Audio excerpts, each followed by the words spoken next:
പെരുവണ്ണാമൂഴി ഡാമൊക്കെ കടന്ന് ചെമ്പനോടെ വരെ ഒന്ന് പോവുകയാണ്. ഞാനും ഏട്ടനും മക്കളും അടുത്ത വീട്ടിലെ ദേവൂട്ടിയും കൂടിയാണ് കേട്ടോ പോകുന്നത്.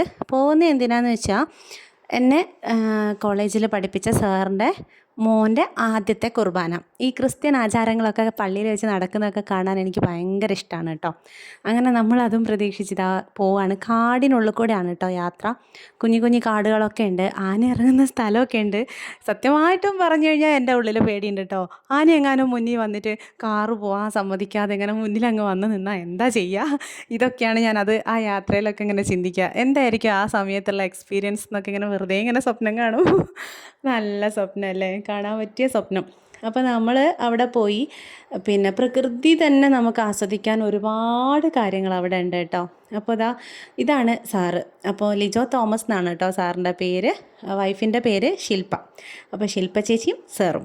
സാർ എന്നൊക്കെ പറയുമ്പോൾ ശരിക്കും പറഞ്ഞു കഴിഞ്ഞാൽ എനിക്കെന്തോ അങ്ങനെയൊന്നും ഇപ്പോൾ ഓർമ്മ പോലും ഇല്ല. സാറ് നമ്മളെ പഠിപ്പിച്ച ഒരാളാണെന്നുള്ള രീതിയിലൊന്നും ഓർമ്മയില്ല. ഒരു ഏട്ടനെ പോലെയോ നമ്മളെ വീട്ടിലുള്ള ഒരാളെ പോലെയൊക്കെയാണ് കേട്ടോ തോന്നുക.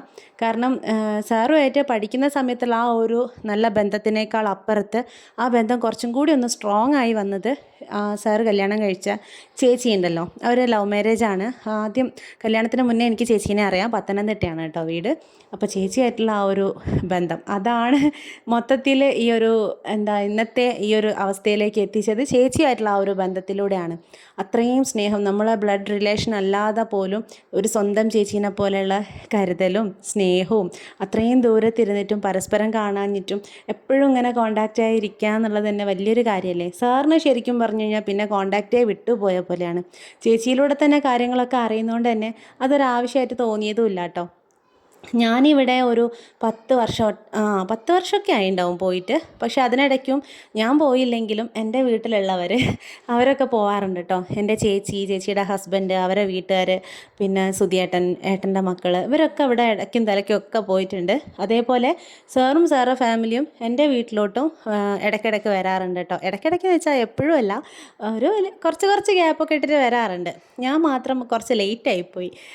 അങ്ങനെ ആ പരിപാടിയെല്ലാം കഴിഞ്ഞ് ഞങ്ങൾ തിരിച്ചു വരുന്നതാണ് കാണുന്നത്. പള്ളിയിൽ വെച്ചിട്ടുള്ള ഒരു കാര്യങ്ങളും എനിക്ക് വീഡിയോ അപ്ലോഡ് ചെയ്യാനായിട്ട് റെക്കോർഡൊന്നും കിട്ടിയില്ല.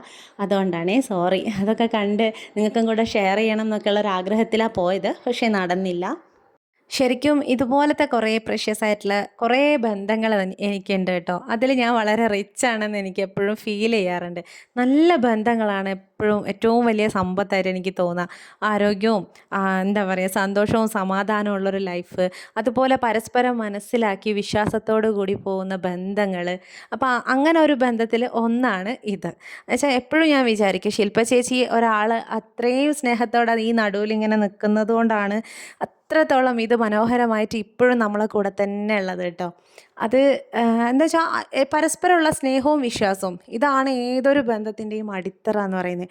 അതിൽ ആർക്കെങ്കിലും ഒരു ബുദ്ധിമുട്ട് എപ്പോഴെങ്കിലും ഫീൽ ചെയ്യുകയാണെങ്കിൽ അപ്പം തന്നെ നമ്മൾ ഇറങ്ങിപ്പോയേക്കണം അങ്ങനെയുള്ള ബന്ധങ്ങളിൽ നിന്ന്. പിന്നെ അവിടെ എങ്ങനെ കടിച്ചു തൂങ്ങി നിൽക്കും തോറും അത് ചുറ്റിലുള്ളവരെയും കൂടി ഭയങ്കരമായിട്ട് ബാധിക്കുന്ന രീതിയിലേക്ക് വരും. അപ്പോൾ ഞാൻ അങ്ങനൊരു രീതിയിലാണ് കേട്ടോ എപ്പോഴും ചിന്തിക്കുകയും പ്രവർത്തിക്കുകയും ഒക്കെ ചെയ്യാം. നമ്മളെ കൂട്ടത്തിൽ അങ്ങോട്ടും ഇങ്ങോട്ടും ഒരുപോലെ സന്തോഷത്തോടെ സമാധാനത്തോടെ വിശ്വാസത്തോടെ പോകുന്ന ബന്ധങ്ങളാണെങ്കിൽ മാത്രമാണ് അത് തുടർന്നു പോവുള്ളൂ. അല്ലാത്ത ബന്ധങ്ങളൊക്കെ അവിടെ ഡ്രോപ്പ് ചെയ്യണം. നമുക്ക് എത്ര സങ്കടം ഉണ്ടാക്കുന്നതാണെങ്കിലും കുഴപ്പമില്ല, പിന്നീട് നമ്മൾ അതുമായിട്ട് അങ്ങ് സെറ്റാവും. ആരെയും ബുദ്ധിമുട്ടിക്കരുത്, നമ്മളെയും ആരും ബുദ്ധിമുട്ടിക്കരുത്. എല്ലാം നല്ല ഹെൽത്തി ആയിട്ട് പോകണം. പറഞ്ഞു തീർക്കാൻ പറ്റുന്ന പരിഭവങ്ങളുണ്ടെങ്കിൽ പറഞ്ഞു തീർക്കാം. അത് മനസ്സിലാക്കാത്ത ആൾക്കാരാണ് ഓപ്പോസിറ്റ് അല്ലെങ്കിൽ നമുക്ക് എന്ന് വെച്ച് കഴിഞ്ഞാൽ അത് അവിടെ നിർത്താം.